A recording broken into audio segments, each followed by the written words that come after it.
Bonjour, bienvenue. J'espère que vous allez bien.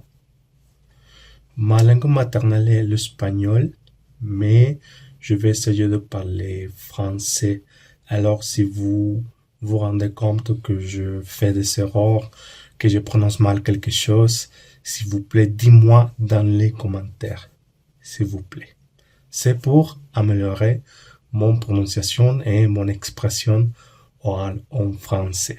Je parle espagnol, mais je vais faire cette vidéo en français. Je vais vous parler d'une chose très importante.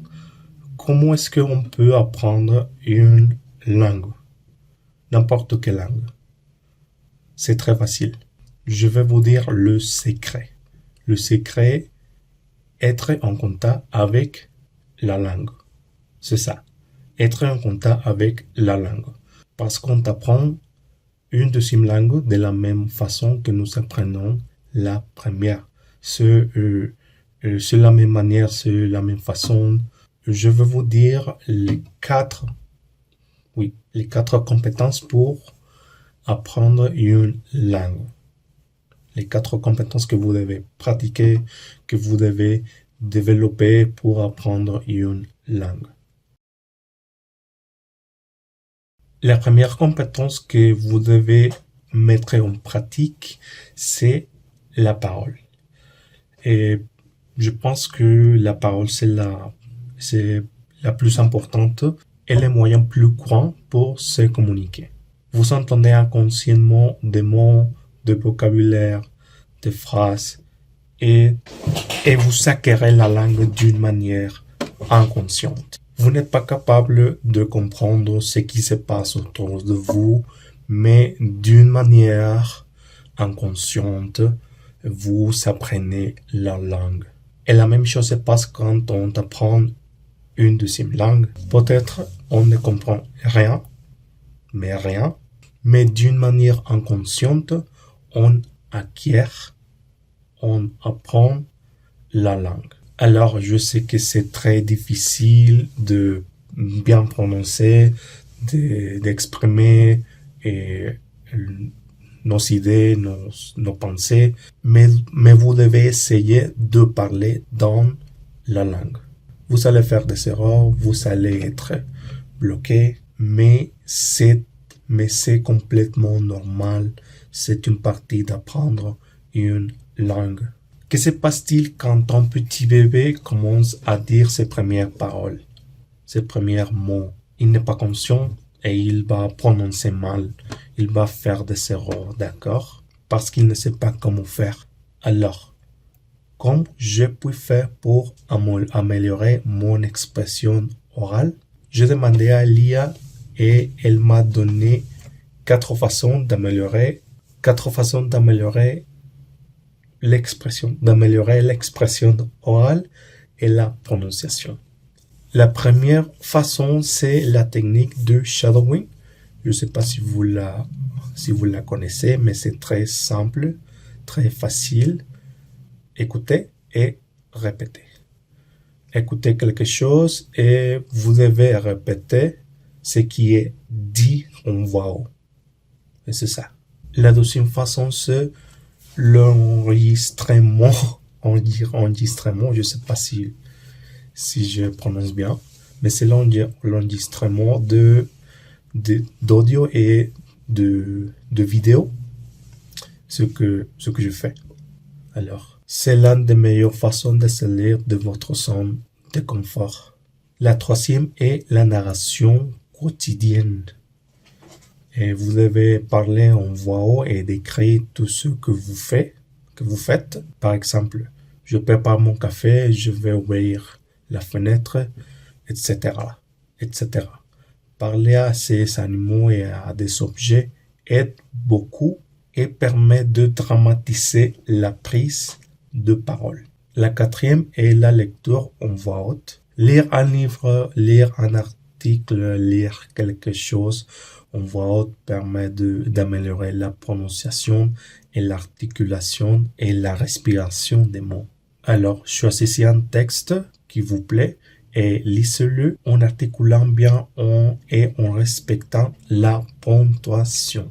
C'est ça, ce sont les 4 façons d'améliorer votre prononciation, votre expression orale tout seul. Parce que quelquefois, nous n'avons pas quelqu'un ou une personne pour pratiquer, n'est-ce pas?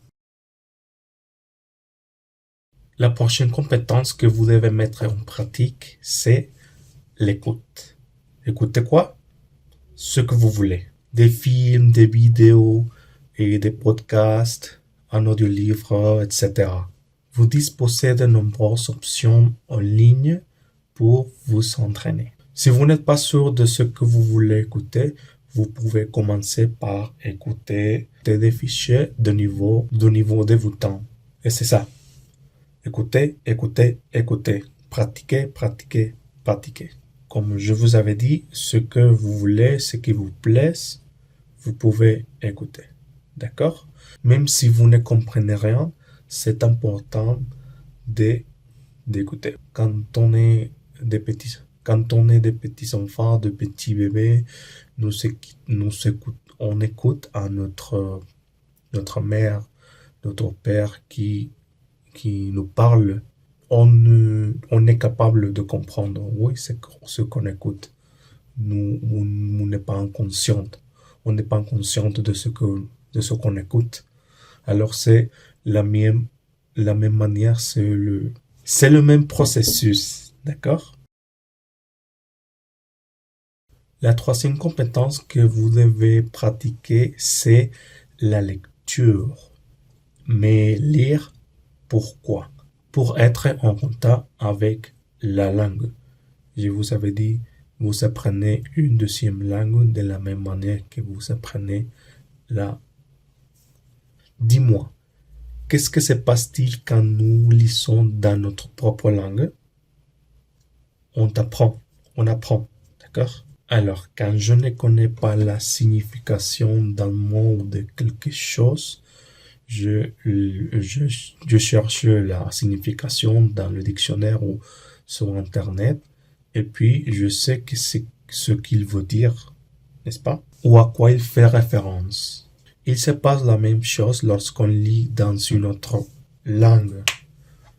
On apprend de vocabulaire, des expressions, des mots, et on adapte son cerveau pour penser dans cette langue en lisant.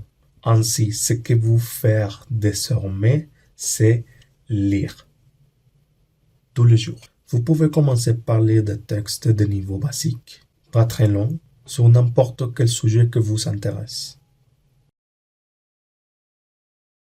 Et pour finir la vidéo, la dernière compétence que vous devez développer, c'est l'écriture. L'écriture est également très importante à pratiquer. Tout ce qui touche à la grammaire, à l'orthographe, à la syntaxe, tout cela doit être aussi appris. N'oubliez pas ceci, la lecture à la main est particulièrement conseillée pour stimuler la mémorisation de l'orthographe. N'oublie pas. La lecture régulière des livres, d'articles de journaux vous expose aux structures syntaxiques correctes et développe votre vocabulaire d'une manière naturelle. Vous pouvez raconter une anecdote, créer un journal intime, rédiger un compte rendu ou un texte formel, ou simplement écrire vos pensées, vos sentiments, vos émotions, ce que vous pensez, que c'est vous ressent. D'accord? J'espère que ces informations vous ont été utiles, et s'il vous plaît, si vous réalisez quelque chose, s'il vous plaît, dis-moi, parce que je pense que ma prononciation n'est pas, mon expression orale n'est pas si fluide en français. Parce que je vous avais dit, ma langue maternelle est l'espagnol. Et j'essaie de parler français dans cette vidéo. Et si vous avez quelques questions en commentaire, s'il vous plaît, dis-moi. Ou si vous n'êtes pas d'accord avec ce que je dis, s'il vous plaît, dis-moi. Et dis-moi de quel sujet vous voulez que je parle. À la prochaine.